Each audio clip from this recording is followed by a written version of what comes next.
বর্তমান 2025 সালে এসে যারা গুগল পিক্সেল 6 প্রো নেওয়ার চিন্তা ভাবনা করছেন মূলত তাদের জন্য আজকের এই ভিডিওটা। গত কিছু মাস থেকে আমার ফ্রেন্ড এটাকে ইউজ করছে, ইউজ করার পর এটার ইউজার এক্সপিরিয়েন্স কেমন, এটার পারফরমেন্স কেমন, এটার ক্যামেরা কোয়ালিটি কেমন, এ টু জেড সবকিছু সে জানিয়ে দেবে। তার কথা বিবেচনা করে আমরা জানতে পারবো যে 2025 সালে এসে গুগল পিক্সেল 6 প্রো এই ডিভাইসটা আমাদের নেওয়া উচিত হবে কি হবে না। তো কথা বাড়াচ্ছে না, চলেন মূল ভিডিওতে চলে যাওয়া যাক। তার আগে কাইন্ডলি ছোট্ট একটা রিকোয়েস্ট থাকবে, আমাদের চ্যানেলে নতুন হয়ে থাকলে একটি করে সাবস্ক্রাইব করে দিবেন এন্ড ভিডিওটি ভালো লাগলে একটি করে লাইক করতে ভুলবেন না এবং বন্ধুদের কাছে অবশ্যই শেয়ার করে দিবেন। 2025 সালে এই পিক্সেল 6 প্রো এর মানে যেই ডিসপ্লেটা আছে এটা কেমন? ডিসপ্লে অনেক স্মুথ। আর আমি আসলে 60 হার্টজেই ইউজ করি, কারণ ব্যাটারি ব্যাকআপ নিয়ে একটু পরে কথা বলবো। তো এমনিতে ব্যাটারি ব্যাকআপটা একটু ভালো পাওয়ার জন্য আমি 60 হার্টজেই ইউজ করি। 120 হার্টজে দিলে আরও বেশি স্মুথনেস ফিল হয়, বাট আমি যেহেতু আগে ওই রকমভাবে কোনো ফ্ল্যাগশিপ ইউজ করিনি, আমার 60 হার্টজে খুব একটা খারাপ লাগে না, বেশ ভালোই লাগে, স্মুথই ফিল হয়। তো ওভারঅল ডিসপ্লেকে কেমন রেটিং করছিস? ডিসপ্লে কোয়ালিটি রেটিং দিতে গেলে 8 আউট অফ 10 দিব। মানে বেজেল টেজেল, মানে এমনি আমি যদি কোনো মিডিয়া কনজিউমের কথা বলি, বেশ ভালো ফিল পাবো, কারণ বেজেল টেজেল ওই রকম নাই। মানে এটা যে টাইমের ফোন সেই হিসেবে মানে ডিসপ্লের বেজেল, তারপরে কোয়ালিটি অনেক সুন্দর ভালো আছে, কারণ এটা তো আসলে গুগলের একটা ফ্ল্যাগশিপ ফোন ছিল ওই সময়ের। তো সেই হিসেবে মিডিয়া কনজিউমের জন্য ডিসপ্লে কোয়ালিটিকে আমি 8 আউট অফ 10 দিব। আচ্ছা, 2025 সালে এসে এটা ডিজাইনটা আসলে তোর কাছে কেমন লাগছে?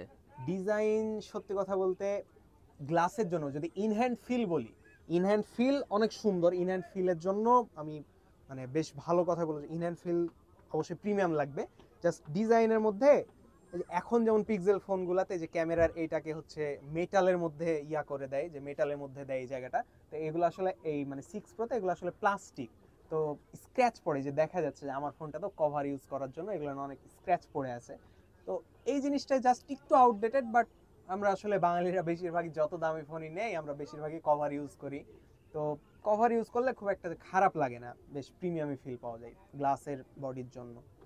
আচ্ছা, যেহেতু আমি জানি যে তুই সেভাবে গেম প্লে করিস না বা গেম টেম খেলিস না, তো এটা থেকে নর্মাল ইউজে কেমন মানে র্যাম ম্যানেজমেন্ট, পারফরমেন্স এগুলো কেমন থাকে? র্যাম ম্যানেজমেন্টের কথা বললে র্যাম ম্যানেজমেন্ট অনেক বেশ ভালোই, বাট পারফরমেন্সের কথা আসলে আমি এটাতে কি বলবো, আমি ওইভাবে কোনো গেম খেলি না। আমি খেললে একটা গেমই খেলি, তাও জাস্ট অফলাইনে, ওই 8 বল পুল নামে একটা গেম আছে, ওইটাই খেলি। তো গেমিং এর এটা আমি বলতে পারবো না, বাট পারফরমেন্সের কথাটা বলতে গেলে আসলে হিটিং এর কথাটা বলতে হয়। এটা হচ্ছে গুগলের যেটা ফার্স্ট টেন্সর চিপ, মানে টেন্সর যেটা 1 আর কি বোঝায় আর কি, গুগলের ফার্স্ট যেটা গুগল টেন্সর চিপ, ওইটা দিয়ে ফোনটা বানানো। তো এই ফার্স্ট টেন্সর হওয়ার কারণে এই ফোনটাতে দুইটা ইস্যু আছে, একটা হলো ব্যাটারি ব্যাকআপ আর আরেকটা হলো হিটিং। তো চার্জে দিলেও অথবা এমনি পারফরমেন্স বলতে গেলে আমি যদি একটু ক্যামেরা ইউজ করি বা গেমিং একটু করতে যাই, গেমিং টেমিংয়ে অতটা না হলেও চার্জে দিলে হিটিং হয় অনেক। তো আমার মনে হয় যে কেউ যদি গেম খেলতে চায় তো এই বাজেটে গেমিংয়ের জন্য এটা না নিয়ে হয়তো স্যামসাংয়ের আরও কিছু ফোন পাবে, ওইগুলো একটু বেটার হবে শুধু গেমিংয়ের কথা চিন্তা করলে, কারণ এটাতে হিটিংয়ের কারণে পারফরমেন্সটা ড্রপ হবে আর কি। ব্যাটারি ব্যাকআপ হিসেবে কত ঘন্টা পাস বা ডেইলি কতবার চার্জ করা লাগে? ঘন্টার কথা আসলে কত ঘন্টা আসলে ব্যাকআপ পাই এটা আমি ওইভাবে মানে কাউন্ট করি নাই কখনো, বাট যেটা সত্যি কথা, আমি আসলে আগে একটা খুবই বাজেট ফোন ইউজ করতাম, ওটা হচ্ছে পোকোর M3 নামে যে ফোনটা ছিল, ওইটা ইউজ করতাম, বাট ওটাতে 6000 mAh এর একটা ব্যাটারি ছিল। তো ওইটা আমার আরামসে একদিন 2 দিন আরামে চলে যেত, যদি নর্মাল ইউজ করতাম 2 দিনও চলে যেত, আর একদিন তো বিনা চিন্তায় যেত প্রথমের দিকে। এখন অনেকদিন ইউজ করার ফলে একটু কম ব্যাটারি ব্যাকআপ দিত, ওইটার ব্যাকআপ অনেক বেশি পেতাম।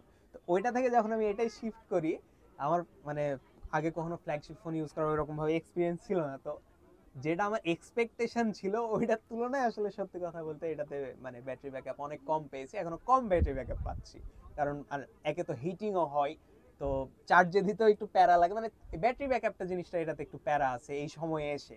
আর সত্যি বলতে পিক্সেল 6 প্রো এর থেকে কেউ যদি ব্যাটারি ব্যাকআপের জন্য চায়, তাহলে পিক্সেল 6 এ কিন্তু আবার 6 প্রো এর থেকে ব্যাটারি ব্যাকআপ বেশি, কারণ 6 প্রোতে ব্যাটারি একটু কম থাকলে ওটাতে ব্যাকআপ বেশি, কারণ হচ্ছে ডিসপ্লে ছোট ওইটার, তো এই কারণে ওটাতে ব্যাকআপ একটু বেশি দেয়। তো এটাতে যেরকম ব্যাকআপ পাই চলে যায়, মানে আমাকে দিনে একবার চার্জ দেওয়াই লাগে। আমি যদি মানে ফুল চার্জও করি তাহলে আমাকে হয়তো সন্ধ্যার দিকে আরেকবার চার্জ দেওয়া লাগবে, বিকেল না, মানে যদি হেভি ইউজেজ করি তাহলে বিকেল সন্ধ্যার মধ্যে আমাকে আরেকবার চার্জ দেওয়া লাগবে, মানে পুরা দিন একদম উড়াধুরা ইউজে যাবে না। যদি একটু চিন্তা করবে নর্মাল ইউজ করি তাহলে চলে যাবে, বাট তারপর এক চার্জে পুরা দিন আরামে যে চালাতে পারবো এরকম না, আসলে ব্যাটারি ব্যাকআপটা এটা কম। ভিডিও আর ক্যামেরা পারফরমেন্সের কথা বলতে গেলে পিক্সেলটা আসলে ফেমাসই ওদের ক্যামেরার জন্য, ফটোর জন্য। কেউ যদি বলে যে ভিডিওর জন্য নিব, তাহলে বলবো যে ভাই শুধু ভিডিওর কথা চিন্তা করলে আইফোন নাও। আর যেটা সত্যি কথা, এই বাজেটে আমার মনে হয় না যে এই রকম ক্যামেরা আর কোনো ধরনের মানে ইউজড ফোনে পাওয়া যাবে আর কি, ইউজ যে এরকম দামে পাওয়া যায় এটা। তো এই দামে আর কোনো ফোন মনে হয় না যে এই লেভেলের ক্যামেরা পারফরমেন্স দিতে পারবে। ভিডিওর কথাও বলছি, ভিডিওতে এই রকম দামে আসলে এখন পাওয়া যাবে কি, 11 পাওয়া যাবে, বাট 11-এর থেকে ফার মোর বেটার কোয়ালিটি ভিডিওতে এটাতে। আর ফটোতে তো ভাই পিক্সেল 6 এর কথা আসলে তুলনা হয় না, যেটা সত্যি মানে এই বাজেটে আর কি অন্য কোনো ফোনের সাথে তুলনা হয় না, কারণ ফটোর প্রসেসিং বা পিক্সেলের বেস্ট। তো ক্যামেরার দিক দিয়ে যদি এই বাজেটের কথা চিন্তা করি, যে এই বাজেটে ইউজ ফোনটা আসলে যেরকম বাজেটে পাওয়া যায়, ক্যামেরার কথা কেউ যদি চিন্তা করে ফোন নিতে চায়, বিনা চিন্তায় pixel 6 pro is the best এই বাজেটে। সেলফি ক্যামেরা পেছনে এতক্ষণ আমি যেটা বলছিলাম এগুলো আসলে ব্যাক ক্যামেরার কথা বলছিলাম। সেলফি ক্যামেরার জিনিসটা আসলে বিষয়টা, সেলফি ক্যামেরাটাই ফটো ভিডিও দুইটাতে একটু পিছিয়ে থাকবে। একটু পিছিয়ে বলতে একটু প্রসেসিংটা কেমন জানি আমার খুব একটা পছন্দ হয় না, মানে বলছি না যে খারাপ, বাট খুব একটা পছন্দ হয় না। আর ভিডিওতে সেলফি ক্যামেরার দিক দিয়ে মানে সেলফি ক্যামেরাটা আমার খুব একটা ইউজ করাও হয় না, বাট বলছি না যে এই দামে যেগুলো ফোন আছে ওগুলোর থেকে বেটার আছে, বাট সেলফি ক্যামেরাটা খুব একটা যে একদম যে সেই লেভেলের ওইরকম না। বাট মানে ব্যাক ক্যামেরা এটা আসলে ভিডিও ফটো সব দিক দিয়ে ভাই বেস্ট এই দামে, বিনা কথা বিনা চিন্তাতে বেস্ট। ভিডিও ফটো দুইটাতেই, ফটোতে সবথেকে বেশি, আর ভিডিওতে এই বাজেটে যেসব ফোন আছে সবগুলোর থেকে বেস্ট। আচ্ছা, একটা কথা আমরা শুনি যে পিক্সেলে আসলে নেটওয়ার্ক সমস্যা, নেটওয়ার্ক জনিত, এটা আসলে কতটুকু সত্য? তোর ইউজে আসলে কেমন এটা? নেটওয়ার্ক ইস্যুটার কথা বলতে গেলে আমি সত্যি কথা একদম মানে ফ্র্যাঙ্কলি বললে, দুইটা জিনিস বাংলাদেশে খুব প্রচলিত আছে। একটা হলো আইফোনের ব্যাটারি ব্যাকআপ খুব খারাপ, আর সেকেন্ড হচ্ছে পিক্সেলের নেটওয়ার্ক ইস্যু। দুইটা কথা নিয়ে যত যে নাচানাচি হয়, তার মধ্যে ভাই 80% লোক কখনো আইফোন ইউজই করেনি, 80% লোক কখনো পিক্সেল ইউজই করেনি। আমি নিজেও আইফোনের ব্যাটারি খারাপ এটা নিয়ে বকে বেড়াইতাম, কিন্তু সত্যি কথা ভাই এখন সব থেকে বেটার ব্যাটারি ব্যাকআপ 16 প্রো ম্যাক্সের দেয়। এটা সম্পূর্ণ ভাই এটা মিথ যে আইফোনের ব্যাটারি খারাপ। আর পিক্সেলের যে নেটওয়ার্ক ইস্যু, এটা পিক্সেল 6 সিরিজে নেটওয়ার্ক ইস্যু আছে, আমি বলছি না যে নাই, আছে, তবে সব ফোনে যে আছে এরকম না। আর নেটওয়ার্ক ইস্যুটা হওয়ার কারণ হলো এখানে যে অ্যান্টেনাটা থাকে 5G, এটা আসলে আমাদের বাংলাদেশের যে নেটওয়ার্কের মানে টাওয়ারগুলো ইউজ হয় ওইটার সাথে আর কি কম্প্যাটেবল হয় না, এই কারণে নেটওয়ার্ক ইস্যু দেখা দেয়।